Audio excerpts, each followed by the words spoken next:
Hello friends, welcome to S UPSC. तो आज मैं आपके सामने ये लेक्चर वीडियो सीरीज़ लाया हूँ जिसमें हम पीटी 365 ऑफ कल्चर को डिस्कस करेंगे। So today in this lecture we will be discussing few topics of PT 365 and in this we will discuss monuments, temples and other architectures and then sculptures, paintings and other form arts. Okay, तो friends ये lecture video series आपका bilingual रहेगा जो कि मैं आपको हिंदी में भी समझाऊंगा। एंड मैं इस लेक्चर वीडियो सीरीज़ को डिलीवर करने से पहले ही आपको सॉरी एक बार बोल देना चाहता हूं, क्योंकि इसमें कुछ ऐसे टर्म्स हैं जिसका प्रोनाउंसिएशन नॉर्मली मुझे बहुत मुश्किल हो रहा था। तो अगर मैं कुछ गलती कर देता हूं तो सॉरी फॉर दैट। ओके, और फ्रेंड्स मैं इस लेक्चर वीडियो सीरीज़ के पहले ये भी बता देना चाहता हूँ कि इसमें समझने के लिए बहुत कम कुछ है। इसीलिए अगर आपको ऐसा लग रहा होगा कि सिर्फ मैं इसे रीड आउट कर रहा हूँ तो मेरी मानो तो आप भी प्लीज़ इसे 1 से 2 बार सिर्फ सुन लेना, आपको एज इन दिमाग में आ जाएगा। तो आप ये नहीं सोचना कि आप इसे मैं समझूं कैसे, आपको मेनली इसको याद रखना है। तो जब आप एग्ज़ाम में इस पीटी 365 कल्चर के रिलेटेड अगर कोई क्वेश्चन आएगा तो आपको इनहेरेंटली वो आपको समझ में आ जाएगा। ओके, तो मेरे बोलने का कारण यही था कि मैं बहुत सारा ऐसा पैराग्राफ होगा जो एक बार में पढ़ दूंगा, तो उसमें कुछ समझने लायक वैसा कुछ होगा नहीं, इसीलिए। और इनकेस अगर उसमें कुछ समझाने लायक होगा तो मैं आपको ज़रूर समझाऊंगा। ओके, तो लेट्स स्टार्ट। तो सबसे पहले हम इस लेक्चर वीडियो सीरीज़ में डिस्कस करेंगे monuments, temples and other architectures. और इससे पहले डिस्कस करने से पहले मैं एक और चीज़ आपको बता दूँ। तो बहुत किसी को ये डाउट रहता है ना कि पीटी 365 पढ़ने से क्या आपका सारा करंट अफेयर्स क्लियर हो जाएगा या फिर क्या उसको आपको पढ़ना चाहिए या नहीं पढ़ना चाहिए। तो इसका देखिए पहला आंसर कि पीटी 365 से सारा करंट अफेयर्स क्लियर होगा या नहीं होगा, तो मैं पहले ये गारंटी दे देता हूँ आपको कि सारा करंट अफेयर्स आपको किसी भी लेक्चर से नहीं कंप्लीट होने वाला है। ठीक है, ये बहुत बड़ा होलिस्टिक इशू हो जाता है कि करंट अफेयर्स कैसे करेंगे। तो मेरी मानो तो आप पढ़ते जाओ, कुछ ना कुछ आप जब पढ़ते रहोगे ना, तो देखो हर एग्ज़ाम का एक बेसिक डेटाज होता है, मतलब लिमिट होता है कि वो कितना से कितना पूछ सकता है। अब वो किसी और लेवल या फिर किसी और एग्ज़ाम का क्वेश्चन इसमें पूछने लगेगा तो वो तो किसी के लिए भी पॉसिबल नहीं होगा ना आंसर देने के लिए। तो इसका हर चीज़ का लिमिट है। तो फिलहाल अपना लिमिट मेंटेन कर लो कि मुझे एक करंट अफेयर्स का टॉपिक मतलब किसी एक मैगज़ीन से पूरा कर लेना है, और दूसरा एक मैं मैगज़ीन रखूँगा जैसे आप प्रहार देख सकते हैं, उड़ान देख सकते हो। ओके, तो वो जो उड़ान रहेगा ना, आप उससे सिर्फ सारा कंटेंट से आप देख लेना कि आपका ये सब टॉपिक क्लियर है या नहीं है, मतलब दोनों सिंक कर रहा है कि नहीं कर रहा है। इनकेस अगर दोनों के टॉपिक्स में कुछ डिफरेंस है या फिर कुछ ऐसा टॉपिक होगा जो इसमें प्रेजेंट नहीं है या फिर कुछ ऐसा टॉपिक होगा जो आपकी उड़ान वाले मैगजीन में नहीं होगा, तो आप उससे एक बार पढ़ लेना। तो यही एक बेसिक क्रक्स है। बाकी आपको एग्जाम अगर रियली निकालना है ना, तो मेरी मानो आपका स्टैटिक बहुत क्लियर होना चाहिए। ओके, स्टैटिक आपका टिप ऑफ द टंग में होना चाहिए। बहुत अभी देखो ये सब भी इशू है कि किसी का हिस्ट्री कमज़ोर है या फिर किसी का पॉलिटी कमज़ोर है, तो ठीक है, ऐसा हो नहीं सकता है। ओके, आपको प्रीलिम्स निकालने के लिए ना स्टैटिक डेटा बहुत अच्छा याद होना चाहिए, so that if you see those question in your examination आप ना उसे एलिमिनेट करने के लिए रेडी रहोगे। तो यही बेसिक मुझे बताना आपको इम्पॉर्टेंट लगा कि आप कैसे इस एग्ज़ाम के क्रक्स को, मतलब कैसे आप इसे निकाल सकते हैं इस एग्ज़ाम को। तो यही एक प्रॉब्लम रहता है कि करंट अफेयर्स का कितना टॉपिक करना है। तो करंट अफेयर्स आप करो नो डाउट, पर आपका स्टैटिक जो है ना वो बहुत स्ट्रांग होना चाहिए, और सीसेट तो होना ही चाहिए। ओके, तो इफ़ जिसका स्ट्रांग है वेल एंड वेरी गुड, और जिसका थोड़ा आपको डाउट लग रहा है तो आप प्लीज़ अभी से ही 1 घंटा देने का कोशिश करो। इफ़ यू आर मतलब आप 1 घंटा अगर आप दे रहे हो ना सी सेट में, तो आपके लिए बहुत है फिलहाल, जिनका ठीक है। और इनकेस अगर आपको और ज़्यादा डाउट लग रहा है तो कोचिंग की आवश्यकता है या नहीं है, ये तो पर्टिकुलरली आप पे ही डिपेंड करता है। पर प्लीज़ आप थोड़ा ज़्यादा टाइम दो, क्योंकि ये बहुत बड़ा इशू हो गया। बहुत सारे ऐसे बच्चे रहते हैं जिनका पीटी में सी सेट की वजह से छूट जाता है, और मेंस में जो क्वालिफाइंग लैंग्वेज होता है ना हिंदी, उनके वजह से बहुत कोई छट जाते हैं। तो ये सब नहीं होना चाहिए, सारा ब्लंडर हो जाए, पर ये छोटा मोटा ये सब जो प्रॉब्लम है ना, सी सेट का प्रॉब्लम हो गया या फिर मेंस में हिंदी से कोई रिलेटेड प्रॉब्लम हो गया, ये सब नहीं होना चाहिए। बाकी you all know because you are opting this profession. So now let's start. तो सबसे पहला हमारा होगा monuments, temples and other architecture. तो सबसे पहले उसका टॉपिक है हमारा delisting of monuments. Delisting मतलब उसको लिस्ट से हटाया जा रहा है। तो ये न्यूज़ में क्यों था? The archaeological survey of India ASI intends to delist 18 centrally protected monuments out of 24 untraceable monuments. तो वैसा मॉन्यूमेंट जो ट्रेस नहीं किया जा रहा था, तो जिसमें से 24 में से 18 को वहाँ से उस लिस्ट से हटाया जा रहा है। अब मोर न्यूज़ क्या है, दिस 18 मॉन्यूमेंट्स वेयर अनट्रेसेबल, मतलब वो ट्रेस नहीं किया जा सकता था, मतलब उसका कोई एविडेंस प्रेजेंट नहीं होगा। And it was assessed as lacking national importance, और नेशनली उसका कोई इंपॉर्टेंस नज़र नहीं आ रहा था। ओके, तो untraceable monuments were protected monuments under ASI।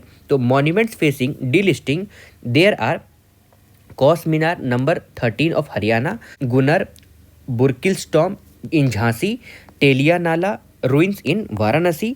अब देखिए इसका एक एक करके डिस्कस अगर मान लो ये बताता है तो क्या लिखा है, Kos Minar are medieval Indian milestone along the Grand Trunk Road in northern India subcontinent that were introduced by 16th century ruler by Sher Shah Suri. तो इनके अगर इसमें क्वेश्चन पूछेगा तो ऐसा हो सकता है ना, तो कोस मीनार किनके द्वारा बनाया गया था, तो it was introduced by Sher Shah Suri in 16th century. अब decision was based on the report by ministry of culture. तो डीलिस्टिंग जो किया जाएगा ना वो किनके आधार पे किया गया है, तो ये मिनिस्ट्री ऑफ कल्चर के डिसीजन के अनुकूल किया गया है। ओके, अब अबाउट डीलिस्टिंग, अब ये डीलिस्टिंग का मतलब क्या होता है, delisting means it will no longer receive conservation protection and maintenance from archaeological survey of India in accordance of section 35 of AMASR act 1958। अब जैसे मैं अगर बता दूं तो AMASR क्या है, तो ancient monument and archaeological site and remains. Okay, तो इसका फुल फॉर्म यही है। फिर वंस डिलिस्टेड मतलब एक बार अगर वो हट गया तो regular construction and urbanisation activity can take place in the area. तो वहाँ पे रेगुलर कंस्ट्रक्शन आप कर सकते हो, जैसे होता है ना प्रोटेक्टेड एरिया के अंदर आप कुछ भी नहीं कर सकते हो, नो कंस्ट्रक्शन वर्क, और कुछ भी उसमें अलग आप बना नहीं सकते हो without any decision from ministry of culture. तो वहाँ पे आप रेगुलर आप कंस्ट्रक्शन और मेंटेनेंस और अर्बनाइजेशन का काम कर सकते हो। The acts empowers the central government to declare whether an ancient and historical monuments or archaeological sites and remains have ceased to be a national importance, or there is no term called missing of monuments। तो कोई ऐसा term missing of monuments नहीं है इन AMASR, that is archaeological monuments and archaeological sites and remains, that is ancient monuments and archaeological sites and remains, and the terms only came into existence as it was used by CAG audit team on their report. तो ये सिर्फ CAG audit team के report में present था। अब आगे अगर हम देखते हैं तो सबसे पहले इस पर हम देखेंगे what about archaeological survey of India, ये है क्या। तो इसका जेनेसिस कब हुआ था, 1861 में by Alexander Cunningham, also known as father of Indian archaeology. और ये किसके अंडर है, तो मिनिस्ट्री ऑफ कल्चर के अंडर है। और premier organisation for archaeological research protection and maintenance, तो कोई भी आर्कियोलॉजिकल साइट का ये रिसर्च करता है, उसका प्रोटेक्शन और मेंटेनेंस पे इंपॉर्टेंस दिखाता है। Of ancient monument of cultural heritage. उसके बाद हमारा है मॉन्यूमेंट्स ऑफ नेशनल इंपॉर्टेंस। तो दो तरह का मॉन्यूमेंट्स ऑफ नेशनल इंपॉर्टेंस होता है, एक डीम्ड होता है और एक डिक्लेयर्ड होता है। तो डीम्ड जो होता है ना वो तो प्रेजेंट ही है, मतलब वो होना ही है, और डिक्लेयर्ड जो गवर्नमेंट के आधार पे वो डिक्लेयर कर दिया गया होगा। चलो देखते हैं क्या कह रहा है। Under Section 3 of AMASR Act, it includes all ancient and historical monuments and archaeological sites and remains which have been declared by the Ancient and Historical Monuments and Archaeological Sites and Remains Declaration of National Importance Act 1951। तो इसके आधार पे ये declare कर दिया गया है कि ये नेशनल इंपॉर्टेंस के लिए आर्कियोलॉजिकल साइट है। और by section 128 of state reorganisation act 1956 to be of national importance. अब डिक्लेयर्ड, तो कोई आर्कियोलॉजिकल साइट डिक्लेयर्ड कैसे है, तो अंडर सेक्शन 4 अंडर ये आता है of AMASR act. It includes any ancient monuments और archaeological sites and remains which is declared by central government through notification in official gazette and are not included in section 3। तो जो section 3 में नहीं है पर वो सेक्शन 4 में उसको डिक्लेयर कर दिया गया है, तो वैसे साइट को डिक्लेयर्ड आर्कियोलॉजिकल साइट कहा जाएगा। अब इसका लीगल फ्रेमवर्क कैसे है, तो article 49 that is of DPSP of our constitution directs the state to protect monuments and places and objects of national importance across the country. तो ये किसके आधार पर इसको प्रोटेक्ट कर सकता है हमारा गवर्नमेंट, तो इसको आर्टिकल 49 के तहत प्रोटेक्ट करेंगे। और ancient monuments and archaeological sites and remains that is AMASR act 1958 provides for preservation of ancient historical monuments archaeological sites and remains of national importance, जिसमें ये regulates archaeological excavations and protects sculptures carvings etcetera. और section 4 क्या कहता है, जैसे वो मैंने अभी बताया था ना आपको ये डिक्लेयर्ड वाला, तो सेक्शन 4 ये कहता है empowers central government to declare monuments of national importance. और नेशनल मॉन्यूमेंट अथॉरिटी ये क्या है, तो ये एक बॉडी है जो अंडर मिनिस्ट्री ऑफ कल्चर के अंदर आती है और established bye AMASR, that is amendment act 2010। और ये फंक्शन कैसे करता है, तो प्रोटेक्ट्स एंड प्रिजर्व्स मॉन्यूमेंट्स और या फिर sites by managing and prohibiting and regulates area. और ये ग्रांट भी देता है for construction in prohibited regulated area centrally protected monument. ये ग्रांट भी करता है परमिशन कोई भी टाइप का कंस्ट्रक्शन या फिर कोई भी टाइप का एक्टिविटी करने के लिए। अब हमारा दूसरा न्यूज़ है नालंदा यूनिवर्सिटी। तो सबसे पहले अगर हम नालंदा यूनिवर्सिटी के बारे में अगर पढ़ते हैं तो ये इनका फाउंडर कौन था, तो Kumar Gupta one in 5th century and remains a centre of learning till 12th century. ठीक है, तो ये 5 सेंचुरी से 12 सेंचुरी तक it was a centre of learning. और इसका आर्किटेक्चर, तो it was monastic university Mahavira, that is resident and educational building. It also includes stupas, shrines and important artwork in Sutoko, stones and metals। अब इसका educational excellence कैसे है, तो major discipline that is Vedas, Theravada Buddhism means the way of elder in Pali, Mahayana Buddhism means great vehicle in Sanskrit, और Vajrayana Buddhism जो forms of tantric Buddhism है, मतलब तीनों जैसे बुद्धिज्म, महायान बुद्धिज्म और वज्रयान बुद्धिज्म। उसके अलावा fine arts, medicine, astronomy, politics and war strategy, ये सब के बारे में भी बताया जाता था। और इसका एडमिशन कैसे होता था, स्ट्रिक्टली बाय मेरिट, और exam were conducted by trained gatekeepers. तो ये इस तरह का गेट होता था, जैसे लगभग शायद 7 गेट्स थे, ओके 7 या 5 थे। और अगर आप किसी एक गेट में भी फेल हो जाते हो ना, तो आपको फिर से पॉइंट 1 पे जाना पड़ेगा, मतलब 5th पोजीशन में जाना पड़ेगा, तब आप रैंक 1 में आ सकते हो। और अगर आप सारे गेट को क्रॉस कर लेते हो तो आपका एडमिशन हो जाएगा। Okay, just like your UPSC exam, in case you are failing in any of your prelims, mains और interview, then you need to give your exam from your preliminary phase. Okay, अब इसका library क्या कहता है, तो ये धर्मा गुंज और mountain of truth, इसका मतलब यही है। और holding over 9 million books across 9 floor, तो 9 फ्लोर प्रेजेंट है, जिसमें से लगभग 9 मिलियन बुक प्रेजेंट है। और इसके patron king that is king Harshavardhana of Kannauj in 7th century, Pala ruler from 8th to 12th century CE। और it is said that king Ashoka gave offering to chaityas of Shariputra at Nalanda and erected a temple there. तो किनके द्वारा ये बनाया गया था, तो king Ashoka के द्वारा एक टेम्पल बनाया गया था। और इसको डिस्ट्रॉय किनके द्वारा किया गया था, तो हम लोग सब जानते हैं बख्तियार खिलजी अंडर कुतुबुद्दीन ऐबक। तो कुतुबुद्दीन ऐबक के अंडर एक उनका डिस्गाइज्ड लीडर था जिसका नाम बख्तियार खिलजी था। तो उन्होंने इसको डिस्ट्रॉय कर दिया था, कब, तो 1205 AD में। और रीडिस्कवरी कब किया गया था, तो ये रीडिस्कवरी सिंस 19th सेंचुरी को किया गया था और सर फ्रांसिस बकनम के द्वारा किया गया था। और रिकॉग्निशन कब मिला, the ruins of Nalanda were declared as UNESCO world heritage site in 2016। अब इस इंपॉर्टेंट पर्सनैलिटीज एट नालंदा कौन है, तो according to Pali Buddhist literature Nalanda was visited by Buddha और and Sariputra and Moggallana, 2 of Buddha's chief disciples held from Nalanda regions. ये यहीं से हेल करते थे, मतलब यहाँ से वो बिलोंग करते थे। और according to Jain text Mahavira Vardhamana spend as many as 14 rainy season in Nalanda. तो कितने सीजन इन्होंने स्पेंड किया था, 14 रेनी सीजन।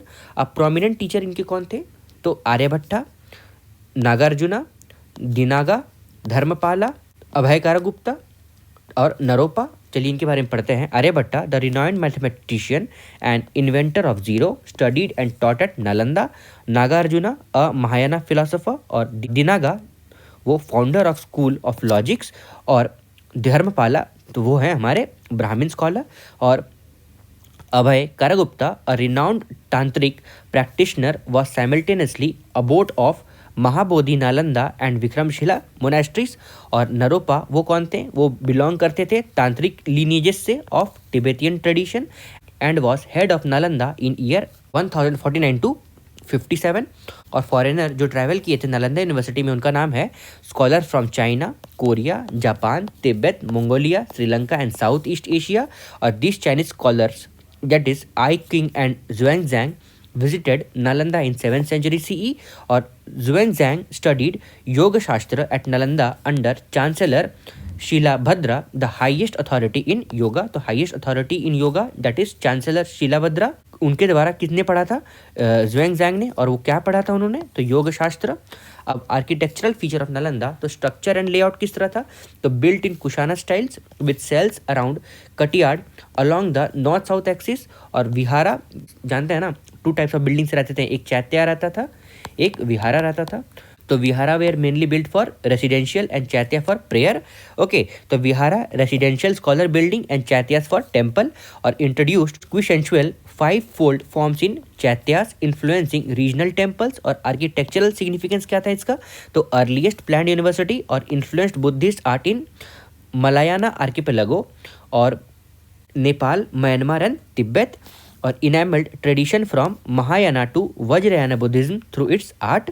अब sculptural art of Nalanda Mahavira वो क्या कहता है, तो इसका ओरिजिन कहाँ से हुआ था, तो sculptural art of Nalanda evolve from Buddhist Gupta art of Sarnath. A depiction of crowned Buddhas occur commonly only after 10th century। और इसके synthesis कैसे किए गए थे, by the 9th century a blend of Sarnath Gupta items, local Bihar tradition and Central Indian styles led to distinct Nalanda school of sculptures। उसके बाद various Brahminical images not conforming to the Sarnath style have also been found in Nalanda। तो किस तरह का various image find किया गया है, तो ब्राह्मणिकल इमेज जो कंफर्म नहीं करते हैं वो सारनाथ स्टाइल में है। और नालंदा स्कूल ऑफ स्कल्पचर ये क्या कहता है, ये defined by precise facial features, 3 dimensional forms and dedicated ornamentation. तो इसका क्या कहना है, तो वेरियस प्रिसाइज फेशियल फीचर मिला है और 3 डायमेंशनल फॉर्म में है वो, और डेडिकेट ऑर्नामेंटेशन भी है। मतलब ऑर्नामेंट मतलब बहुत प्रिसाइज्ड है वो, हो सकता है वो जैसे डेडिकेटेड होता है, जैसे कोई तरह का अगर हमारे पास क्रॉकरी है वो बहुत डेडिकेटेड है, मतलब वो बहुत टूट सकता है, उस तरह का ये बता रहे हैं, मिस हैंडल नहीं कर सकता आप उसको। और sculptures have detailed back slabs and minimal क्राउंडिक्स। और मेटल स्कल्पचर ये क्या कहता है, तो 7 to 12 सेंचुरीज पार्ट ऑफ पाला पीरियड है, लगभग ये बनाया गया था। और initially followed Gupta tradition from Sarnath and Mathura. और अर्ली फेसेस के बारे में क्या कहा गया है, महायाना डेटीज लाइक मंजूश्री और अवलोकितेश्वर। और लेटर फेज में वज्रयान डेटीज सच एस वज्रशहद्रा और हसरपाना। ओके, अब चलिए थोड़ा पढ़ते हैं वाई इन न्यूज़ था ये। तो Nalanda university, the prime minister inaugurated the new campus of Nalanda university in Rajgir Bihar. Okay, इसीलिए ये न्यूज़ में थे, तो हमारे मोदी जी ने इनका न्यू कैंपस ऑफ नालंदा को इनॉग्रेट किया है। The new Nalanda university envisaged a centre of inner civilisation dialogues is also a net zero green campus. तो ये नेट जीरो ग्रीन कैंपस भी है और it is located near the ancient Nalanda ruins and was established under Nalanda university act 2010। The decision of second East Asia summit in Philippines 2007। तो जब east Asia summit 2007 में हुआ था ना, तो इसी डिसीजन के accordingly provided the basis to establish Nalanda university. Okay, उसके बाद इसमें ये कहता है other Buddhist centre of learning, तो अपार्ट फ्रॉम नालंदा और कौन सा बुद्धिस्ट सेंटर्स है, तो हमारा तक्षशिला है, विक्रमशिला है, उदानपुरी है, नागार्जुना कोंडा है, रत्नागिरी है एंड अदर्स। तो चलिए एक एक करके सबके बारे में पढ़ते हैं। तो Takshashila located in Pakistan, discovered by Alexander Cunningham in mid 19th century और recognised as UNESCO world heritage site in 1980। और नोटेड पीपल्स इंक्लूडेड ग्रामेरियन और Panini, author of Ashtadhyayi and physician Jivaka sect. आपने पढ़ा है जीविका सेक्ट किसको कहा गया है, तो ये फिलहाल ये physician as in Jivaka and a skilled exponent of statecraft और Chanakya author of Arthashastra. Okay, तो ये जितने भी स्कॉलर्स हैं ना, ये यहीं से थे, तक्षशिला यूनिवर्सिटीज थे। अब Vikramashila located near Bhagalpur Bihar, it was established by king Dharmapala of Pala dynasty. और Atisha Dipankara's known for reviving Buddhism in Tibet, तो बुद्धिज़्म को इन्होंने रिवाइव करवाया था कहाँ पे, तिब्बत में। And Vasubandhu was alumnus of Vikramashila, alumnus मतलब ये वहाँ से अपना टीचिंग को प्राप्त किए थे। अब Udantapuri that is located in Bihar, second oldest university in India, तो इंडिया का ये सेकंड ओल्डेस्ट यूनिवर्सिटी है। और Udantapuri was established in 8th century by Pala ruler Gopala one. Many Tibetan scholar studied over here, तो कहाँ पे, तो उदानपुरी में। अब नागा अर्जुन कोंडा, तो ये लोकेटेड कहाँ है, आंध्र प्रदेश में। Named after Nagarjuna, profound of doctrine of Shunyavada who belong to Mahayana Buddhism. हमारा नेक्स्ट है रत्नागिरी, तो consider to have rivalled Nalanda as center for Buddhist learning, participating in Mahayana and Tantrayana, that is Vajrayana Buddhism, or together with other Buddhist sites, that is Lalitagiri and Udayagiri Ratnagiri completes the set of diamond triangle of Buddhist center in Odisha। तो ये सारे Buddhist triangle को that is diamond triangle को complete करते हैं। और others में हमारा है Vallabhi that is in present in Gujarat और जगतदाला नाउ इन बांग्लादेश। ओके, अब हमारा नेक्स्ट टॉपिक है श्री जगन्नाथ टेम्पल, जिसमें ये न्यूज़ में क्यों है तो रत्न भंडार the sacred treasure of Shri Jagannath temple पूरी रीओपनड आफ्टर 46 ईयर। तो रत्न भंडार जो है ना वो 46 साल बाद फिर से ओपन कर दिया गया है इन जगन्नाथपुरी। तो अबाउट श्री जगन्नाथ टेम्पल पूरी उड़ीसा, ये इनको हम वाइट पगोड़ा के नाम से भी जानते हैं, dedicated to Lord Jagannath incarnation of Lord Vishnu. तो ये एक लॉर्ड विष्णु का दूसरा स्वरूप है। और sister Devi Subhadra and elder brother lord Balabhadra that is holy trinity. और the Ratna Bhandar also has jewels of holy trinity. तो होली ट्रिनिटी किसे कहा गया है? Lord Jagannath, sister Devi Subhadra and elder brother lord Balabhadra, build during rule of Ananta Varman Choda Ganga Deva, the founder of Ganga dynasty in first part of 12th century AD. और architectural style of Shri Jagannath temple ये किस प्रकार है? तो इसमें सबसे पहले अगर मैं आपको जगन्नाथ टेम्पल का अगर डायग्राम के हिसाब से बता दूं तो ये ऊपर वाला जो पोर्शन होता है ना, ये इसमें हम लोग कलश है ना, कलश रखते हैं। उसके बाद कलश के जस्ट नीचे एक हमारा आमलक होता है। उसके बाद ये भूमि होता है, ओके, ये वाला पोर्शन, ओके। उसके बाद हमारा आमला, ये पॉइंट है ना, ये this one is called as Amla.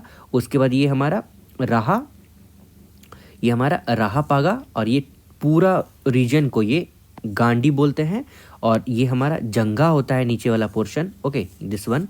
और उसके बाद हमारा आता है बरांडा या फिर बरांडी। उसके बाद ये सबसे नीचे वाला सबसे नीचे वाला जो पोर्शन होता है ना, ये इसे हम पिस्ता कहते हैं। और ये पूरे रीजन को ये बड़ा कहते हैं, ओके। और अगर हम पीढ़ा जगमोहन के बारे में अगर पढ़ते हैं तो ये ऊपर वाला पोर्शन इसको हम लोग घंटा कहते हैं। और उसके जस्ट घंटा के नीचे ये वाला पोर्शन जो होता है ना, मेन जो ऊपर वाला पार्ट जो घंटा रहता है उसके ऊपर, उसे हम पीढ़ा कहते हैं। अब architectural style of Shri Jagannath, जिसमें सबसे पहले हमारा आता है आर्किटेक्चर स्टाइल। तो ये Kalinga architecture, a distinct sub style within the Nagara style, has 4 component. तो इसमें 4 कंपोनेंट है। तो कौन से हैं ये हमारा? ये विमाना और ड्योला, या फिर दूसरा है हमारा जगमोहन, तीसरा है हमारा नाता मंडपा, और चौथा है हमारा भोगा मंडपा। तो सबसे पहले हम पढ़ेंगे इसमें विमाना और ड्वेला, जिसको हम क्या गर्भगृह भी कहते हैं, built in style of Nagara style Rekha Deula, और characterised by curvilinear tower known as shikhara. और Jagamohan it is in form of Pidha Deula in which shikhara has tiers of diminishing pidhas और प्लेटफॉर्म्स। टायर्स मतलब स्टोरेज, ओके, मतलब स्टेप बाय स्टेप, ओके। और Nata Mandapa that is audience और dancing hall, या तो यहाँ पे ऑडियंस रहते हैं या फिर ये एक डांसिंग हॉल रहता है।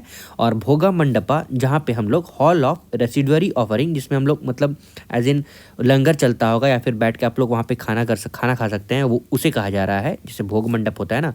On both side of outer wall of main temple figures of Vishnu 4 on either side are carved which all together depicts 24 forms of Vishnu. 4 on either side और both sides of outer wall of main temple Vishnu भगवान का figure बनाया रहता है, जो क्या depict करता है? 24 form of Vishnu like Keshav, Madhav, Damodar and Narayan etcetera. और अबाउट रत्न भंडार, जिसको अभी 46 ईयर के बाद खोला गया है, ये कहाँ है? तो located on northern side of Jagamohan assembly hall of the temple, और comprise of Bahar Bhandar outer chamber and Bhitar Bhandar inner chamber. और additionally Magaji laddoos that is, अभी ये GI टैग इसको मिला था ना, Magaji laddoo Odisha's Dhenkanal district one of the 56 bhog prasad as Shri Jagannath temple got geographical indication tag as GI tag, okay.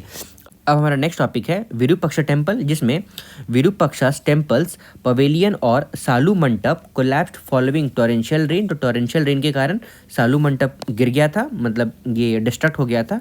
तो about Virupaksha temple ये क्या कहता है? Temple is dedicated to Lord Virupaksha और Pampapati, a form of Shiva. तो एक शिवा का फॉर्म है Lord Virupaksha, and cohort of local goddesses Pampa Devi, located at Hampi, Karnataka, which was the capital city of Vijayanagar Kingdom, 14th to 16th century CE, or it is part of group of monuments at Hampi, which is a UNESCO World Heritage Site, और it is a prime example of Dravida style of temple architecture। तो ये Dravida style of architecture है, characterized by its grand gopuram, vimana, intricate carvings and pillared halls. तो ये अगर Dravida style है तो Dravida style का डिस्क्रिप्शन किस तरह किया गया है, तो ये एक ग्रैंड गोपुरम यहाँ पे प्रेजेंट है, उसका विमाना ऊपरला पोर्शन, और इंट्रिकेट्स कार्विंग्स एंड पिलर्ड हॉल, और इसका जो हॉल है वो पिलर से बनाया, मतलब पिलर के सपोर्ट से खड़ा है। ओके, अब टेम्पल हिस्ट्री क्या है, तो the Virupaksha temple was built over centuries with inscriptions suggesting that the earliest shrine was built in 740 CE by Chalukyan queen Loka Mahadevi to commemorate her husband victory over the king from the south. और Pallavas, Chalukyas, Hoysalas and Cholas greatly contributed to temple, but it was substantially enlarged and establishment of Vijayanagar empires। अब हमारा next है, Vijayanagar Sangama kings transformed the shrine into a major religious monuments and Tuluvas greatly expanded the temple. और उसके बाद Krishnadeva Raya that is from 1509 to 29 CE constructed a hall in front of main shrine. ये कहाँ का बात कर रहा है, तो ये विरूपाक्षक टेम्पल के बारे में बताया जा रहा है। तो उन्होंने क्या किया था, a hall in front of main shrine के पास बनाया था। Mark his accessions, he also constructed the early gopuram, तो जो पहले गोपुरम था उसको भी कंस्ट्रक्ट किया था। The feature of Dravida architecture, तो द्रविड़ा आर्किटेक्चर में क्या फीचर होता है, तो ये एक ऊपर वाला पोर्शन जो होता है ना, ये तो इसे हम विमान कहते हैं, और इसके ऊपर वाला शिखर, वहाँ पे पहले क्या था, कलश था। ओके, और ये हमारा विमान है। ओके सॉरी, ये पूरा हमारा यहाँ से यहाँ तक विमान है, और यहाँ पे ये मंडप है। ओके, और ये हमारा गोपुरम है, दिस वन। ओके, तो गर्भगृह, ये है हमारा गर्भगृह। ओके, तो गर्भगृह has one of the smallest tower as it is usually the oldest part of the temple. A temple is enclosed with a compound wall with an entrance gateway known as gopuram, this one, और shape of main temple tower known as vimana, ये वाला। Okay, this one थोड़ा मैं मिटा लेता हूँ, आपको समझ में और आएगा। ओके, डिस्क्रिप्शन के साथ बता देता हूँ, ये विमाना। ओके, तो इसके बारे में बता रहे हैं। तो shape of main temple tower known as vimana is similar to a stepped pyramid that rises geometrically rather than curving shikhara of Nagara style. तो नागरा स्टाइल में से इस तरह शिखर था। ओके, लेकिन ये एक्चुअल में ऐसे है। ओके, उसके बाद mandapa is the entrance to the temple that incorporates space for large number of worshipper और to facilitate music and dance. तो यहाँ पे म्यूजिक एंड डांस भी परफॉर्म होता है। अब dvarapalas that is door keepers, मतलब जो as in gate man present रहते हैं ना, स्कल्पचर गार्डिंग द टेम्पल, तो वो गार्ड करते हैं sculpture of the temple. A large water reservoir और temple tank in temple compound, temple के कंपाउंड में एक लार्ज वाटर रिजर्व भी प्रेजेंट रहता है। अदर स्कूल ऑफ आर्ट, जैसे अभी हम लोगों ने द्रविड़ा आर्ट पढ़ा, तो दूसरा है हमारा नागरा स्कूल ऑफ आर्ट, तो इसमें पॉपुलरली इन नॉर्दर्न इंडिया है, तो नॉर्दर्न इंडिया मेनली प्रेजेंट रहते हैं। built on stone platform with steep leading up to it, मतलब ये मेनली स्टोन फॉर्म में बनाए जाते हैं। और Panchayatana style that is the main shrines is built on a rectangular plinth with 4 smaller subsidiary shrines at the 4 corner. तो main shrine जो रहेंगे वो कहाँ पे प्रेजेंट रहेंगे, built on a rectangular plinth, और चारों ओर सब्सिडियरी श्राइन्स एट 4 कॉर्नर भी प्रेजेंट रहेंगे। तो there were no water tank और रिजर्वर। तो सबसे पहले अगर हम लोगों ने देखा था ना, यहाँ पे द्रविड़ा स्टाइल में एक वाटर टैंक भी रहता है, facility, water facility temple compound में, पर यहाँ पे इस तरह का कोई नहीं है। और 2 major characteristics of this style ये क्या है, तो ये क्रूसीफाइड ग्राउंड प्लेन, और दूसरा हमारा है कर्विलीनियर टावर। तो वहाँ पे कर्विलीनियर टावर नहीं था। ओके, ये था ना विमाना, लेकिन यहाँ पे कर्विलीनियर टावर है, जिसको हम लोग क्या कहते हैं, a tower shikhara gradually curving inwards and capped by a spheroid slabs with ribs round the edges, जिसे हम आमलकास गिव्स द एलिवेशन।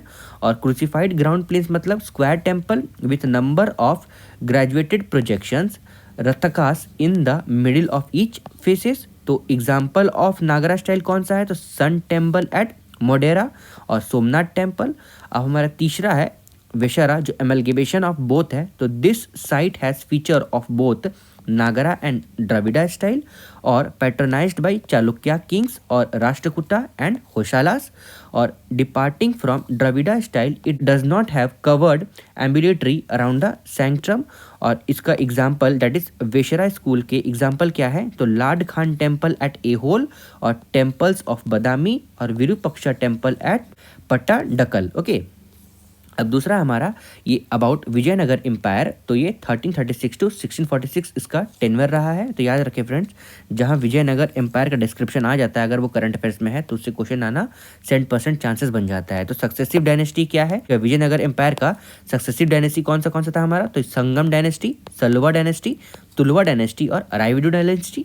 तो स्टैब्लिश्ड बाय हरियर एंड बुक्का, तो ये डिसाइपल्स थे ना, ये निकल गए थे शायद इनसे तुगलक डायनेस्टी से। ओके, तो established by Harihara and Bukka. Of Saluva dynasty कौन सा था, तो ascended to power after decline of Sangama dynasty. Sangama dynasty के बाद सलवा डायनेस्टी आया था, उसके बाद आया था हमारा Tuluva dynasty. Under their rulers the empire reached its zenith. और Aravidu dynasty marked by internal conflict and external pressure. और एक्सटेंट क्या था, extend during the ruler of Krishna Dev Raya, the land between the Tungabhadra and Krishna river, the Raichur Doab, was acquired in 1512. The ruler of Odisha were subdued in 1514 and severe defeat were inflicted on sultans of Bijapur in 1520. Political structure क्या था, तो Amara Nayakas were military commander who were given territories to rule by the raja, that is the king Rayas. They collected tax and retained part of revenue for personal use and maintenance of elephant and horses। तो ये tax collect करते थे और उसका कुछ amount अपने पास रखते थे for their personal use as maintenance of elephants and horses and maintenance of temples and irrigation work. उसके बाद आयकर सिस्टम क्या था, Ayagar system had 12 functionaries collective known as Ayagars were appointed by the government in each village and once allotted। और the office became hereditary, तो ये office hereditary बन गए थे। और वैसा सिस्टम जिसमें ये 12 फंक्शनरीज थे और जिसमें से कलेक्शन को क्या कहा जाता था, आइगर्स। उसके बाद हमारा दूसरा है हमारा लैंड एडमिनिस्ट्रेशन, जिसमें तो अमारम और Bhandaravada were the land in position of Amara Nayakas. The Nayakas engaged कन्यालर for the cultivation of this land. और Manyas were the tax free land given to temple. याद रहे इस तरह का टर्म्स पूछता है, तो टैक्स फ्री लैंड को क्या कहा जाता है, मन्यास। और architectural marvels the Virupaksha temple, the Vitthala temple complex और हजारा राम टेम्पल और Hampi complex in UNESCO world heritage site. ये क्या है, आर्किटेक्चरल मार्वल्स। और literature Amuktamalyada work in statecraft and Jambavati Kalyanam, जो संस्कृत प्ले है बाय कृष्णदेवराया। और Krishnadevaraya court had Ashta Diggajaru who were 8 scholars of different vocations. Okay, ये लिटरेचर में है। अब हम other temple and architecture in news पढ़ेंगे। सबसे पहला हमारा आता है Gandhi Sarovar, that is of Kedarnath. A massive avalanche hit the Gandhi Sarovar, तो ये एक तरह का आंधी तूफान था। एट चोराबारी ताल located near Kedarnath temple in Uttarakhand. और गांधी सरोवर के बारे में क्या कहा गया है, ओरिजिनली नोन एज कांति सरोवर, तो गांधी सरोवर को ओरिजिनली कांति सरोवर के नाम से जाना जाता था। Originates from the Chorabari Bamak glacier. और it is believed that at this lake lord Shiva imparted the knowledge of yoga to Saptarishis. Lord Shiva imparted knowledge of yoga to Saptarishis. और केदारनाथ टेम्पल के बारे में क्या कहा गया है, one of the 12 Jyotirlingas dedicated to भगवान Shiva in India, a part of 4 Dham circuit in state, that is Yamunotri, Gangotri and Badrinath are the 3 remaining. तो केदारनाथ के अलावा और 3 कौन से हमारे, तो यमुनोत्री, गंगोत्री, बद्रीनाथ। अब चलिए हम लोग देखते हैं 12 ज्योतिर्लिंग। तो अगर मान लीजिए स्टार्ट करते हैं यहाँ से, तो हमारा केदारनाथ जो उत्तराखंड में प्रेजेंट है, उसके बाद काशी विश्वनाथ जो वाराणसी उत्तर प्रदेश में प्रेजेंट है, उसके बाद वैद्यनाथ धाम जो देवघर झारखंड में प्रेजेंट है, उसके बाद गृहेश्वर जो औरंगाबाद महाराष्ट्र प्रेजेंट है, ओके ओवर हियर। उसके बाद मल्लिका अर्जुना जो श्रीशैलम आंध्र प्रदेश में प्रेजेंट है, और रामेश्वरम तो रामेश्वरम जो तमिलनाडु में प्रेजेंट है। उसके बाद भीमा शंकरा जो पुणे महाराष्ट्र प्रेजेंट है। उसके बाद त्र्यंबकेश्वर जो नासिक महाराष्ट्र में है। सोमनाथ जो सौराष्ट्र गुजरात में प्रेजेंट है, और नागेश्वर जो दौरा कुवनम गुजरात में प्रेजेंट है। ओमकेश्वरा जो खांडवा मध्य प्रदेश में है, ये सब। उसके बाद महाकालेश्वर उज्जैन जो मध्य प्रदेश में प्रेजेंट है। ये कॉरिडोर बहुत अच्छा बनाया गया है, if you want you can visit in the free times, okay. उसके बाद संगमेश्वर टेम्पल, इसके बारे में क्या है? Sangameshwar temple is submerge due to flooding in Krishna river. तो कृष्णा रिवर की फ्लडिंग के कारण संगमेश्वर टेम्पल जो है वो अभी फिलहाल सबमर्ज हो गया है। और Sangameshwar temple in Nandyal district Andhra Pradesh submerge annually in the back waters of Srisailam dam. तो back water of Srisailam dam के कारण संगमेश्वर टेम्पल जो आंध्र प्रदेश में है वो जनरली वो फ्लड हो जाता है उसमें, ओके, सबमर्ज हो जाते हैं वो। तो अबाउट संगमेश्वर टेम्पल, तो temple is dedicated to lord Shiva, और it was built by Chalukya dynasty on the confluence of river Krishna and Bhavanasi along with 5 other tributaries, that is Veni, Tunga, Bhadra, Bhimarathi और Malapaharini. Hence the name Sangameshwar इसीलिए कहा गया है इनके इतने कॉन्फ्लुएंस के कारण। और other Sangameshwar temple in India कौन सा है? तो श्री केटाकी संगमेश्वर स्वामी टेम्पल इन तेलंगाना, और Sangameshwar temple Bhavani Tamil Nadu, Sangameshwar temple Karnataka, part of group of monuments at Pattadakal which is UNESCO world heritage site. ये यूनेस्को वर्ल्ड हेरिटेज साइट का एक पार्ट भी है।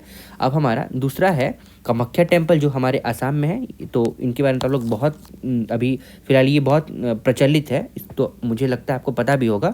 तो अम्बुबच्ची मेला जो एक बार लगता है यहाँ पे वंस इन अ ईयर, तो Ambubachi Mela at Kamakhya temple in Assam has started, ये स्टार्ट हो गया है। The festival commemorates the yearly menstrual of goddess Kamakhya.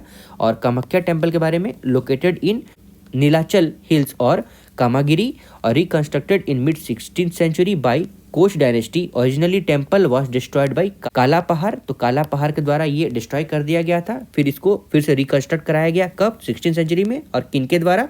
Coach dynasty के द्वारा। और Nilachal style of architecture is used in reconstruction of the temple. Nilachal style को mainly कब यूज किया जाता है? तो ये रिकंस्ट्रक्शन के टाइम यूज किया जाता है। और आर्किटेक्चर स्टाइल इसका किस तरह रहता है? तो upper Burma from the migration of Tais mixed with Pala style of Bengal, later evolved into a home style of architecture। तो ये इस तरह इवॉल्व किया गया है। It is one of the 51 शक्ति श्राइन्स, दैट इज शक्तिपीठ हम लोग बोलते हैं ना, तो ये 51 में से एक शक्तिपीठ भी है। Believe to be the place where the reproductive organ of god Sati settled. तो यहाँ पे reproductive part of god Sati का सेटलमेंट हुआ था। A centre of tantric worship, और here the belief and practice of Aryans and non Aryans communities converge. Okay, यहाँ पे converge करता है किनका बिलीफ? तो practice of Aryans and non Aryans. अब हमारा दूसरा न्यूज़ में है ज्योतिर्मठ और Joshimath. The centre approve the Uttarakhand government proposal for renaming the Joshimath tehsil in Chamoli district to Jyotirmath. और इसका पहला नाम क्या था? जोशीमठ। अब अबाउट ज्योतिर्मठ ये क्या कहता है? It is one of the 4 cardinal maths established by 8th century philosopher Adi Shankaracharya across India to promote Advaita Vedanta philosophy। तो ये किनके द्वारा सेटअप किया गया था?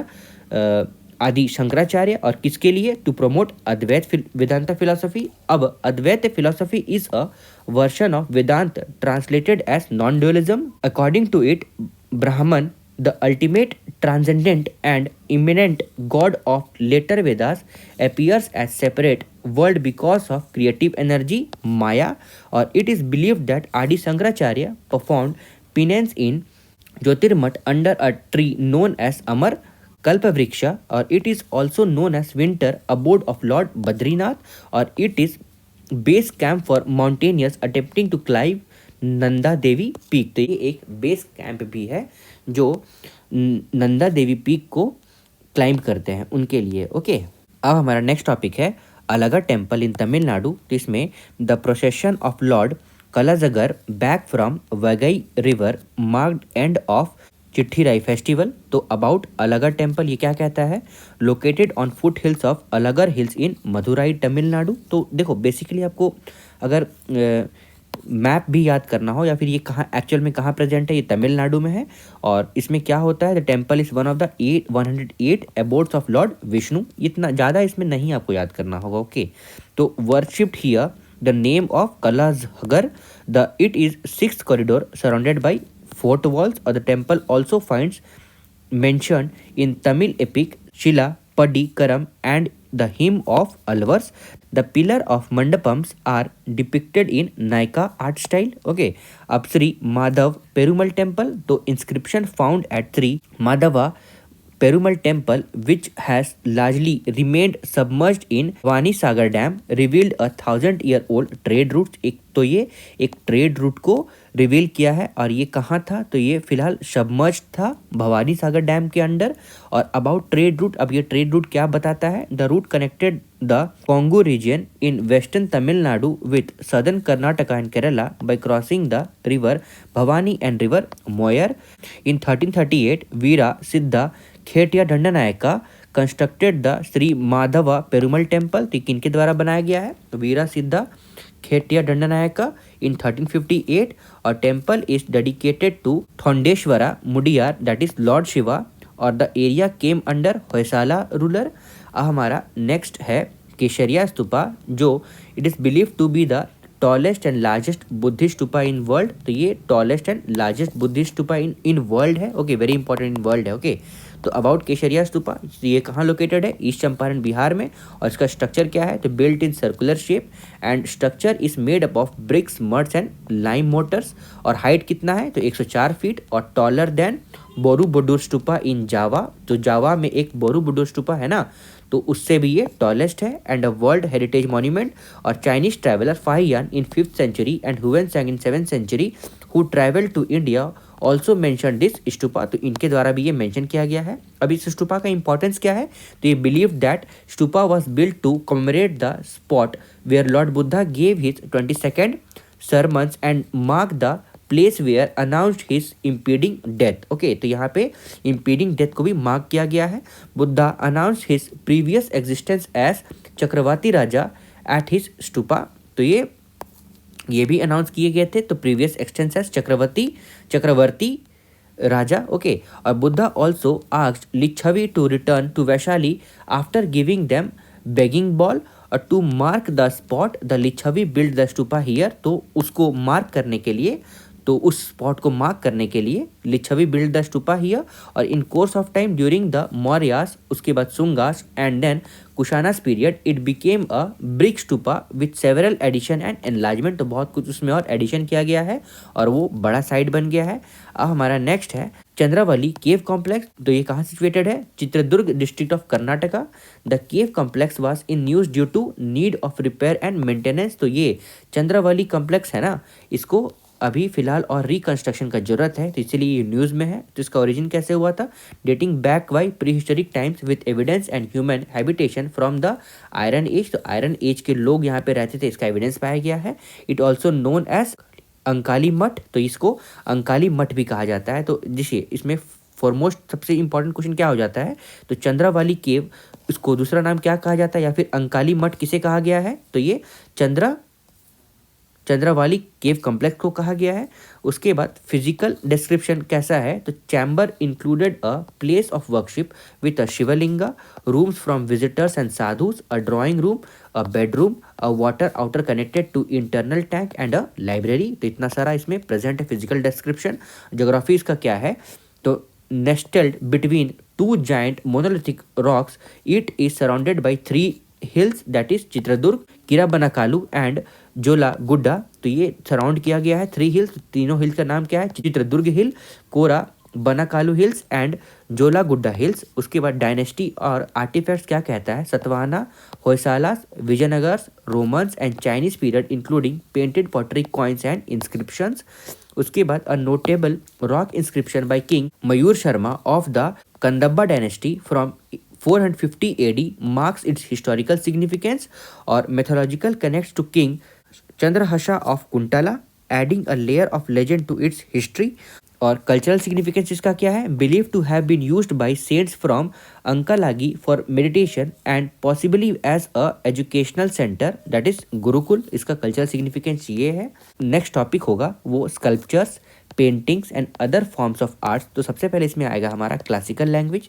तो ये न्यूज़ में क्यों था, तो union cabinet has approved classical language status to Marathi from Maharashtra, Pali and Prakrit of Bihar, Uttar Pradesh and Madhya Pradesh respectively, and Assamese of Assam and Bengali of West Bengal language। तो यूनियन कैबिनेट इनको classical language का दर्जा दे दिया है। तो अब classical language किसे कहा गया है, तो in 2004 government of India for the first time created a new category of language known as classical language. तो क्लासिकल लैंग्वेज कब आया है, 2004 में, और ये गवर्नमेंट ऑफ इंडिया के द्वारा लाया गया था फर्स्ट टाइम। और लिंग्विस्टिक एक्सपर्ट कमेटी जो LEC was constituted by ministry of culture, तो किसके द्वारा सेटअप किया गया है, ministry of culture under Sahitya Akademi in 2004 to examine the proposed language for the status of classical language. तो इनके द्वारा ये डिसाइड किया जाएगा कि whether it is a classical language और नॉट। अदर क्लासिकल लैंग्वेज कौन सा है हमारा, तो तमिल जो कि 2004 में ही डिक्लेयर कर दिया गया था। उसके बाद संस्कृत 2005, तेलुगु एंड कन्नडा 2008, मलयालम 2013, और लेटेस्ट कौन सा था इन क्लासिकल लैंग्वेज से पहले, तो उड़िया जो उड़ीसा का है वो 2014 में। All are listed in 8 schedule of the constitution. तो टोटल कितने शेड्यूल है, 12, उसमें से 8वां शेड्यूल में क्या प्रेजेंट है, क्लासिकल लैंग्वेज हमारा। उसके बाद criteria for declaring a language as a classical language according to LEC in 2014, ये कैसे डिक्लेयर किया जाएगा, ओरिजिनल लिटरेरी ट्रेडिशन होना चाहिए, नॉर्म्स वॉज ड्रॉप्ड। ओके, मतलब original literacy tradition, norms was dropped, मतलब जो एक नॉर्म्स था ना उसका ओरिजिनली लिटरेसी ट्रेडिशन होना चाहिए वो ड्रॉप कर दिया गया था from revise 2005 criteria. As LEC observe it was very difficult to prove और डिसअप्रूव ओरिजिनली लिटरेसी ट्रेडिशन, मतलब वो ओरिजिनली वो लिटरेसी उसका कुछ ट्रेडिशन है या नहीं है ये प्रूव करना बहुत मुश्किल था, इसीलिए उसे ड्रॉप आउट कर दिया गया था। अब बेनिफिट ऑफ डिक्लेरेशन क्या होता है, 2 major award each year for scholars, dedicated centre for studies and UGC is promoted to establish professional chairs for this languages in central university. तो एक तरह का ये भाषा भी हो जाएगा, सेंट्रल यूनिवर्सिटी में पढ़ाने के लिए एक लीगल चेयर भी और लीगल लैंग्वेज भी हो जाएगा। अब देखिए क्राइटेरिया क्या है क्लासिकल लैंग्वेज को डिक्लेयर करने के लिए, तो high antiquity of its early text, recorded history over period of 1500 to 2000 year. उसके बाद a body of ancient literature text which is considered a heritage by generation of speaker. उसके बाद knowledge text specially prose text in addition to poetry, epigraphical and inscription evidences. उसके बाद classical language and literature could be distinct from its current form और could be discontinuous with the letter form of its offshoot. Okay, अब चलिए classical language के बारे में देखते हैं। तो Prakrit closely related Indo Aryan language. तो प्राकृत क्या है, closely related Indo Aryans language है। They were the language of masses as oppose to Sanskrit which was restricted to elites and high literature. तो ये एलाइट पीपल के लिए रेस्ट्रिक्टेड था। और Prakrit reflects regional sub type. और Buddhist literature is in Pali one of the Prakrit. Okay, अब inscription of pre Gupta time specially the Ashokan edicts are in Prakrit. तो Ashokan edit जितने भी हैं वो किस लैंग्वेज में है, वो प्राकृत लैंग्वेज में है। By the time of Guptas, Prakrits were standardized and had lost their local character। तो इसका लोकल कैरेक्टर लूज कर दिया गया था at the time of Gupta. और अब पाली लैंग्वेज के बारे में क्या कहता है, यहाँ हम लोगों ने प्राकृत लैंग्वेज के बारे में पढ़ा। अब पाली लैंग्वेज ये है, it has traditionally been identified with Magadhi Prakrit और Buddhist philosophical works like Dhammapada and stories like Jatakas tales are in Pali. तो धम्मपदा और जटकास टेल्स जो है ना वो किस लैंग्वेज में है, वो पाली में है। Pali is known as language of Theravada Buddhist canon, that is Pitakas जिसको हम लोग कहते हैं ना। तो Pali canon falls into 3 general category of Pitakas, that is basket. तो तीनों का नाम क्या है, विनय पिटका, सूत पिटका और अभिधम पिटका। तो चलिए इसके बारे में देखते हैं। सबसे पहले हमारा आएगा Vinaya Pitaka, that is disciples basket. तो रूलर और disciples of Buddhist Sangha monastic order. तो जो डिसाइपल्स होंगे ना बुद्धिस्ट काउंसिल के या फिर बुद्धिस्ट संघ के, तो वो उनके द्वारा विनय पिटका हुआ था। उसके बाद दूसरा है हमारा Sutta Pitaka, that is saying basket. तो largest basket, it has discourse and sermons of Buddha himself as well as some religious poetry. उसके बाद तीसरा है हमारा अभिधम पिता का, जो बुद्धिस्ट फिलोसफी को प्रोत्साहन देता है। Key terms include citta that is consciousness, उसके बाद cetasika that is mental factor, rupa that is maternity and nibbana that is final liberation. उसके बाद हमारा दूसरा है Marathi that is Indo Aryan language. Modern Marathi descend from Maharashtra Prakrit dialects used in western India which was the official language of Satavahanas. Okay, तो official language किसका था? सतवाहनास का। Earliest evidence क्या है? तो copper plates inscription found in Satara in 739 CE, जो क्या disclose करता है? मराठी को। उसके बाद बंगाली एंड असमी, इसको क्यों दिया गया है क्लासिकल लैंग्वेज का दर्जा? तो its origin in Magadhi Prakrit, a form of Prakrit popular in eastern India. तो ये कहाँ पे पॉपुलर है? ईस्टर्न इंडिया में। And the official language of Magadh court. अब अदर इंपॉर्टेंट प्राकृत लैंग्वेज के अगर हम बारे में देखते हैं तो सबसे पहला हमारा आता है Ardha Magadhi, associated with ancient kingdom of Magadha in modern Bihar and the subsequent Mauryan empire. और Mahavira the founder of Jainism, ये एक बड़ा क्वेश्चन है, ये ऐसे कैसे लिखा है? ओके, ये आप थोड़ा ध्यान दो। Mahavira the founder of Jainism was born in Magadha and the earliest Jain text were composed in Ardha Magadhi. उसके बाद सौरसेना, जिसमें spoken originally in western part of Uttar Pradesh, और Sauraseni was particularly used in drama by women and respectable peoples of lower orders। उसके बाद हमारा दूसरा है महाराष्ट्री, spoken in north western Deccan. Maharashtri was a literary language especially popular for lyric song।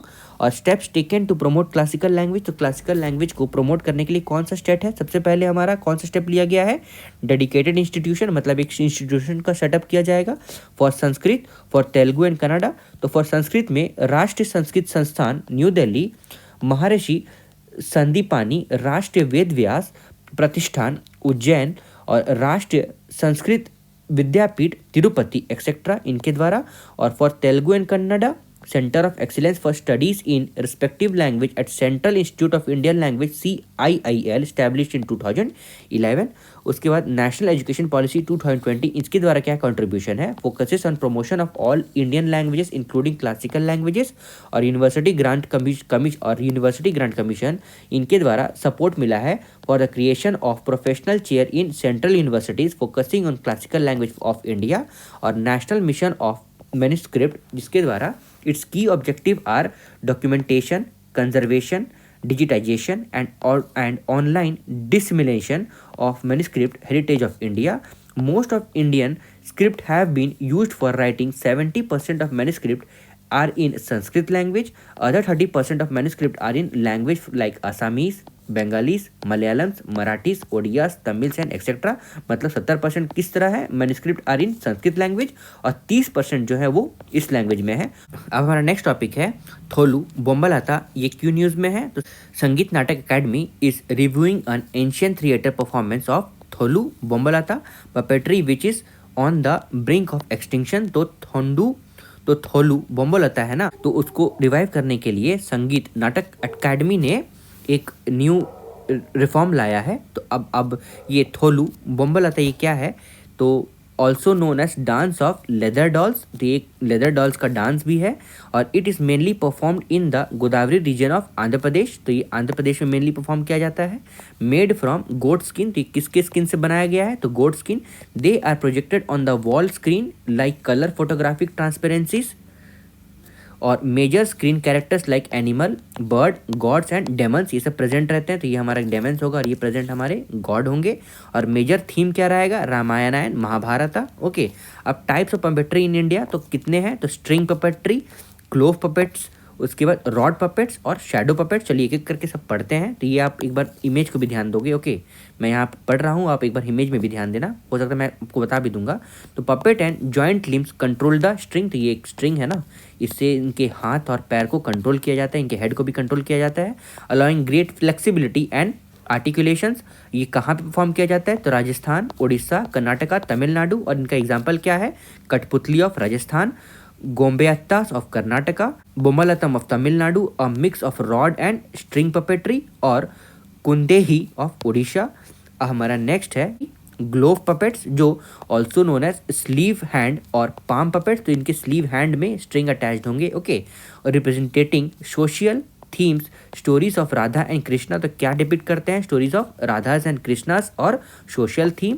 और कहाँ पे perform किया जाता है, Uttar Pradesh, Orissa, West Bengal and Kerala. Example क्या है इसका, तो Pavakoothu in traditional gloves puppet play of Kerala.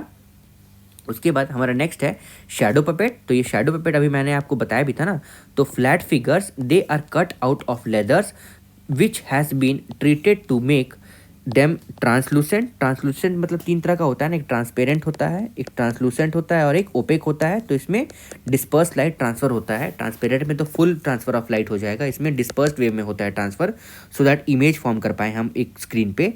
तो ये कहाँ पे परफॉर्म किया जाता है, उड़ीसा, केरला, आंध्र प्रदेश, कर्नाटका, महाराष्ट्र एंड तमिलनाडु। और इसका एग्जाम्पल क्या है, तो व्रवणछाया ऑफ उड़ीसा और टोगलू गोमेयत्था ऑफ कर्नाटका और थोलू बोमलता ऑफ आंध्र प्रदेश। तो ये थोलू बोमलता अभी फिलहाल न्यूज़ पे है। और रॉड पपेट्री ये क्या कहता है, extinction of glow puppets but often much large and support and manipulated bye rod from below. तो ये एक रॉड रहता है जो फ्रॉम बिलो इसको कंट्रोल करते हैं। ये कहाँ पे परफॉर्म किया जाता है, वेस्ट बंगाल एंड उड़ीसा। और इसका एग्जाम्पल क्या है, पुतुल नाच ऑफ यामपुरी इन बिहार, ओके। अब चलिए आगे जब देखते हैं तो पपेट्री इन इंडिया, तो सबसे पहले हम अगर हम देखेंगे राजस्थान में तो इसको कठपुतली के नाम से जाना जाता है। उसके बाद ये कर्नाटका में गोम्बेयाथा, थोगालू गोम्बेयातु, तोगालू गोम्बेयातु भी कहा जाता है।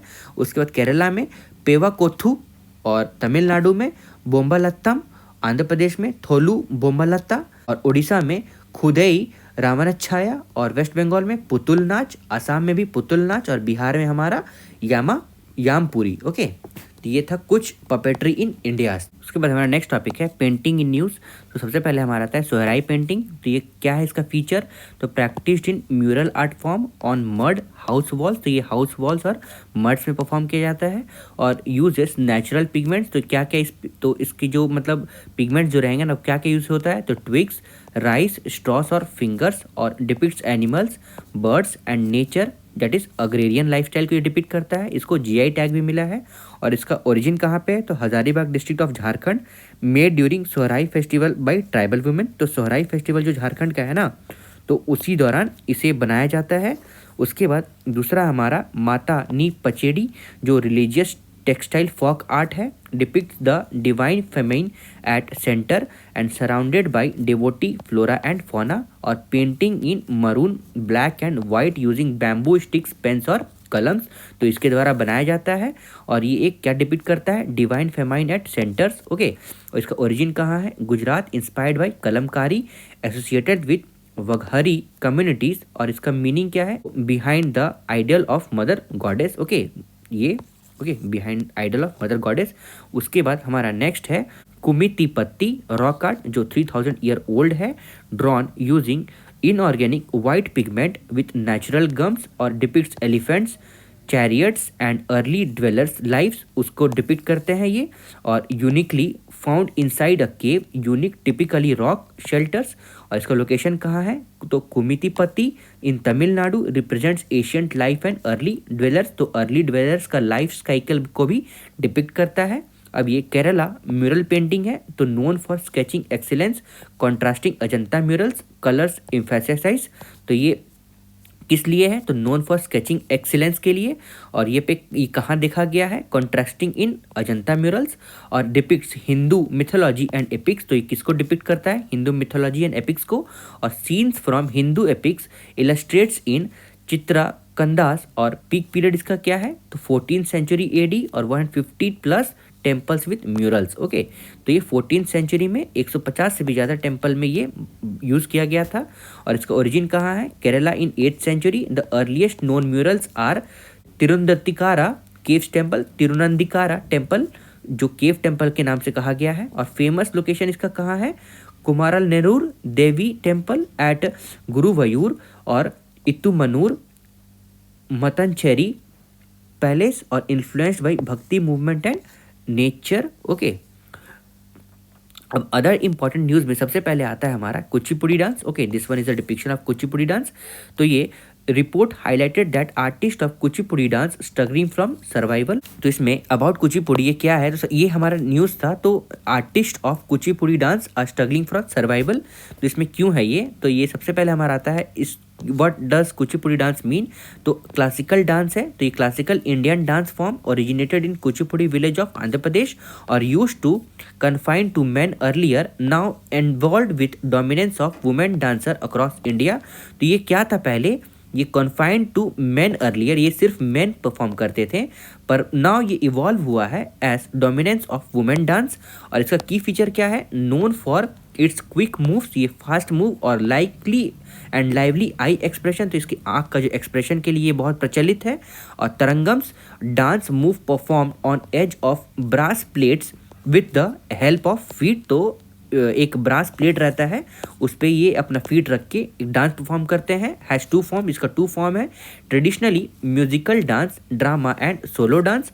और Siddhendra Yogi Vaishnava poet and visionary conceived the Kuchipudi style of Yakshagana folk dance of Karnataka in 17th century. अब यहाँ पे 8 क्लासिकल डांस आर, तो 8 क्लासिकल डांस कौन सा है हमारा, भरतनाट्यम, कथक, कथकली, कुचिपुड़ी, ओडिसी, सतरिया, Mohiniyattam and Manipuri.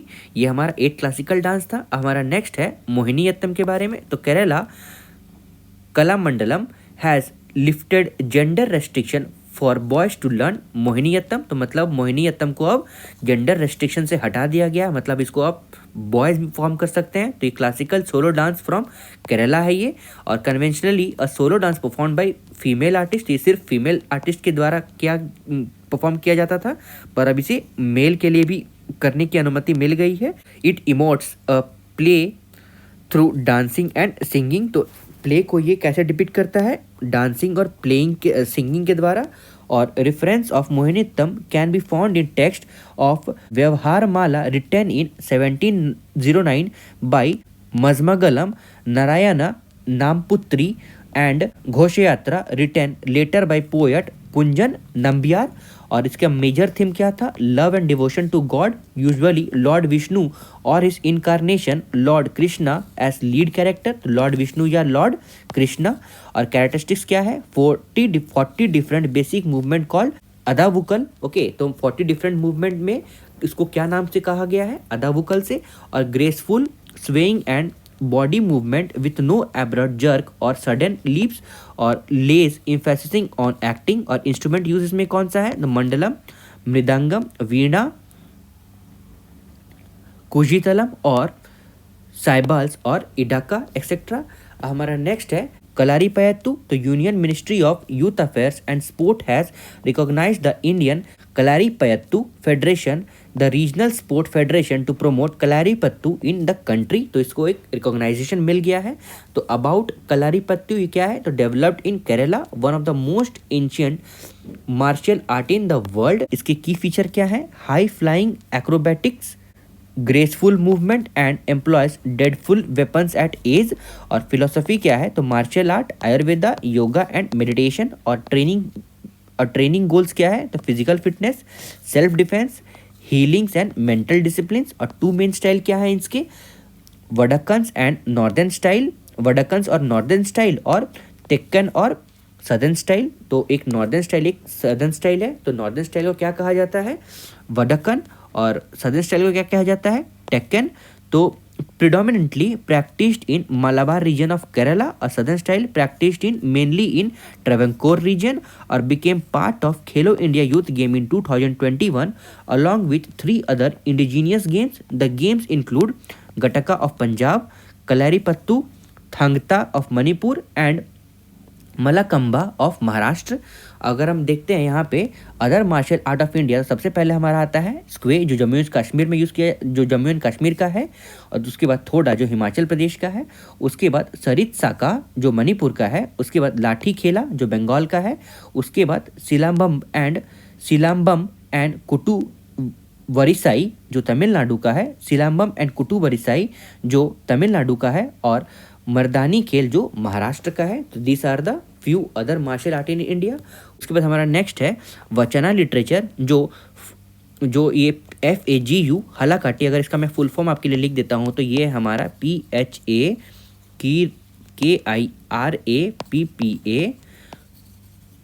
Guru BASAPPA। तो फरिकापा गुरुबख्शा Halakati, renowned for his role in revitalizing Vachana literature, was remembered on his birth anniversary. अब about Vachana literature ये क्या कहता है? That which is spoken is the literal meaning of the term Vachanas, और मतलब कसम जिसे हम लोग शपथ कहते हैं ना। तो types of Kannada rhythmic composition, also known as Kannada poetry, which originated in 11th century and thrived through 12th century and as element of Sharana movement। अब गुरु बसवना, दैट इज अभी हम लोग यहाँ पढ़ा था ना गुरु बसपा, तो Guru Basavanna spearhead the Sharanas movement in Karnataka. और उसके बाद टेनेट ऑफ शरणा संस्कृति, जिसमें Arivu that is knowledge and awareness, Acharya that is practice, Anubhava that is spiritual experience, और Kayaka that is earning through physical labour, और Dasoha that is offering a portion of what is earned to needy without aham and I am giver। मतलब अहम मतलब without any, मतलब अहम होता है ना, जैसे कि घमंड एज इन अहम का दूसरा नाम, तो उसके बिना अपने कुछ पोर्शन को डोनेट करना। उसके बाद Madara Chennaiah, an 11th century cobbler saint who lived in the time of Western Chalukya's rule, is considered as father of Vachana poetry by certain researchers। Okay, उसके बाद हमारा लास्ट है इस टॉपिक का Thanjavur veena, known for its contribution to art, temple, town. Thanjavur in Tamil Nadu is celebrated for its unique veena crafting. तो इस unique veena crafting को celebrate किया गया है। अब टाइप ऑफ वीणा में सबसे पहले हमारा आता है हिंदू क्लासिकल वीणा म्यूजिक, और दूसरा है कर्नाटिक क्लासिकल म्यूजिक। तो हिंदू क्लासिकल म्यूजिक में रुद्र वीणा और विचित्रा वीणा है, और कार्नाटिक क्लासिकल म्यूजिक में सरस्वती वीणा और चित्रा वीणा है। अबाउट थंजावुर वीणा और सरस्वती वीणा, तो Thanjavur veena is the only place where Saraswati veena is made. तो थंजावुर जो है ना वो एक ऐसा रीजन है जहाँ पे सिर्फ सरस्वती वीणा ही मिलता है, और रिकॉग्निशन इसका first musical instrument in India to receive geographical indication tag.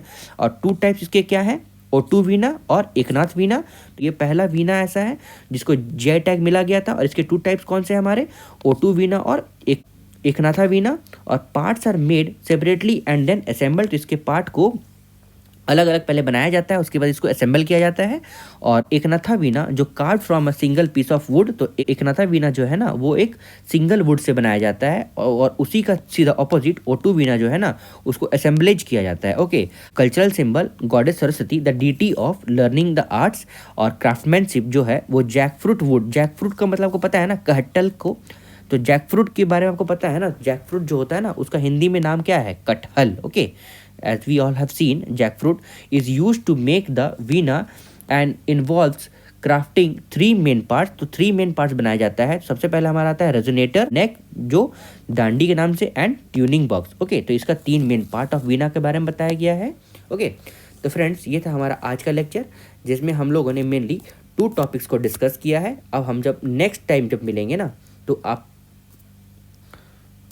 तो जब हम नेक्स्ट टाइम मिलेंगे तो हम लोग इंपॉर्टेंट साइट से न्यूज़ डिस्कस करेंगे। और फिलहाल हम लोगों ने अभी 2 टॉपिक कौन से डिस्कस कर लिया है, monument, temple and other architecture, and sculptures, paintings and other forms of art. Hope you are liking this video. और मैं आपसे यही रिक्वेस्ट करूँगा कि आप इस लेक्चर वीडियो को मिनिमम 2 बार देखोगे तो हो सकता है आपको इसके बहुत सारे टर्म्स याद रहेंगे ड्यूरिंग योर एग्जामिनेशन। तो hope you are liking video. Thanks.